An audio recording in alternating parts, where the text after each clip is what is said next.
ሻሎም ሻሎም ሻሎም ቤተሰብ እግዚአብሔር አምላክ ሰላም ጸጋ ምሕረት ናይ ክርስቶስ ምስ ኩልኩም እዩ አና አኹም ሰላሕ ዲኔ ሎም ድማ ነዚ መዓልቲ ዝኸውን ናይ ህይወት ቃል ሓቢርና ክንካፈል ኢና ሎም እንካፈሎ ቃል ንበረኸት ተባሪኽና ኢና ዝብል እዩ ንበረኸት ተባሪኽና ኢና ሃሌሉያ መጽሐፍ ቅዱስ ክዛረብ ከሎ ዘፍጥረት 12 ከም ዝብል እግዚአብሔር ድማ ንአብርሃም በሎም ካብ ምድርኻን ካብ አዝማድካን ካብ እንዳቦኻን አነ ናብ ዘርኤካ ምድሪ አቢልካ ውፃእ ንዓቢ ህዝቢ ክገብረካ ክባርኸካ እንከዐ ንስምካውን ከዕብየ ንበረኸት ድማ ክትከውን ኢኻ ንዝባርኹኻ ክባርኾም ንዝረግመካ ድማ ክረግሙየ ዓሌታት ኩላ ምድር ድማ በኣኻ ክባርኹ እዮም እግዚአብሔር አምላኽ ነብርሃም ክጽውዖ ከሎ ክልተ ዘደንቕ ነገር ነጊርዎ ሓደ ክባርኸካ ኢልዎ ቀፂሉ ግን ንበረኸት ኢኻ ክትከውን ኢልዎ ሪኢኹም ባሪኹ ንበረኸት ክገብሮ ያ አምላኽ ጸውዒዎ እግዚአብሔር አምላኽ ኩሉ ጊዜ ኣብ ህይወትና በረኸቱ ከምጽኦ ከሎ አባና ጥራሕ ብዝተርፍ መልክዕ አይኮነን አምላኽ ድባርኸና ንኻልኦት ንበረኸት ከም እንኸውን ጌሪ እግዚአብሔር አምላኽ ድባርኸና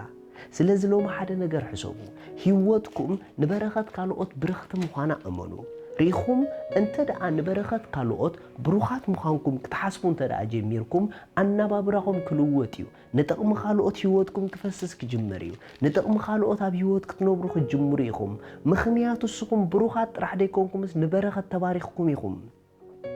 ብሩኻት ምዃንኩምስ በረኸት ብዙሓት ኢኹም ኮንኩም ብሩኻት ምዃንኩምስ ኣባኹም ዝተርፍ ነገር ጥራሕ ኣይኮነን ብሩኻት ምዃንኩምስ ብህይወት ኣብ ዘለኹም ዘበለ ኩሉ ብበረኸትኩም ዝባረኹ ብዙሓት ከም ዘለዉ እመኑ ነፍሲ ወከፍ መዓልትኹም ሎሚ ንሓደ ሰብ ኣነ በረኸት ኢልኩም ውፁ ኩሉ ጊዜ ኣብ ህይወትኩም ንገለ ሰብ በረኸት ክትኮኑ ክትሓስቡ ጀምሩ ምኽንያቱ እስኹም ንበረኸት ብዙሓት ተባሪኽኩም ስለ ዝኾንኩም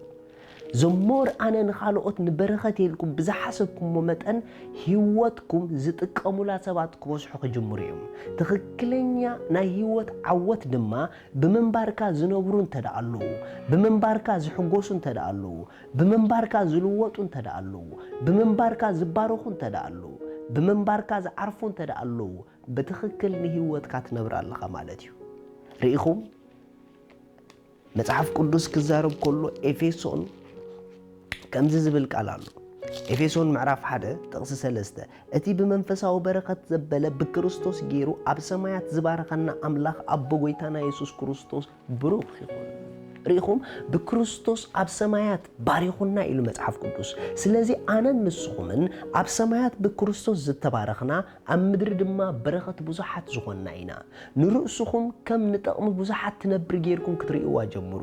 መንባርኩም ቀይርዎ ካብ ንዓኹም ጥራሕ ንኻልኦት ምሕሳብ ጀምሩ ንምንታይ ተልኩምኒ እስኹም ንበረኸት ብዙሓት ተባሪኽኩም ኢኹም ብኹሉ ዘለኩም ነገር ካባኹም ዝጥቀሙ ሰባት ክህልውኹም ኣለዎም ኣፍ ደጊኹም ሰባት ንኽጥቀሙልኩም ክፉት ክኸውን ኣለዎ ንምንታይ ምኽንያቱ ኣምላኽ ንበረኸት ብዙሓት ባሪኽኩም እዩ ነፍሲ ወከፍ መዓልትኹም ንሓደ ሰብ በረኸት ኮይነ ክሓልፍ ኢልኩም እመኑ ኣብ ነፍሲ ወከፍ መዓልትኹም ንሰባት ድማ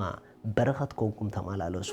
እቲ ዝበለጸ ናይ ህይወት መቐረት ብምንባርካ ካልኦት ከተንብር ኮለኻ ብምንባርካ ንኻልኦት በረኸት ኮንካ ክትመላለስ ኮለኻ ኣብኡ ዘሎ ሓጎስ ክነግረኩም ኣይክእልን ሎሚ ሰባት ካባኹም ኣብዚሖም ክባረኹ ሰባት ካባኹም ኣብዚሖም ክጥቀሙ ተዳለዉ ምኽንያቱ ብክርስቶስ ንብዙሓት በረኸት ንኽትኮኑ ተባሪኽኩም ኢኹም ብህይወት መንባርኩም ንጥቕሚ ብዙሓት እሞ ይጠቀሙልኩም ኢየሱስ ጎይታ እዩ ሻሎም ስለዚ ሎሚ ንጎይታና ኢየሱስ ክርስቶስ ኣብ ህይወትኩም ወሲንኩም ክትቀበልዎ እትደልዩ እታ ኣብኡ ዘላ ናይ ዘለዓለም ህይወት ክትቀበልዋ እትደልዩ እዛ ጸሎት እዚኣ ጸልዩ እግዚአብሔር አቦ ስለ ወድኻ ኢየሱስ ክርስቶስ የመስግነካ ኣለኹ የአምን ኣለኹ ኢየሱስ ክርስቶስ ስለ ኃጢአተይ ከም ዝተሰቕለ እዳ ኃጢአተይ ከፊሉ ከም ዝፈጸሞ ስለይ ከም ዝሞተ ብሳልሰይቲ መዓልቲ አምላኽ ካብ ሞታት ከም ዘተንስኦ ኣብ የማን አምላኽ ከም ዝተቐመጠ የአምን ኣለኹ ኢየሱስ ክርስቶስ ናይ ህይወተይ ጎይታ እዩ ኢየሱስ ክርስቶስ አምላኸይ መድሓኒይ እዩ ካብዛ ሰዓት ንክርስቶስ ብምቕባለይ ሓድሽ ፍጥረት ውሉድ አምላኽ ኮይነለኹ መንፈስ ቅዱስ ብሽም ኢየሱስ በእምነት ናብ ውሽጠይ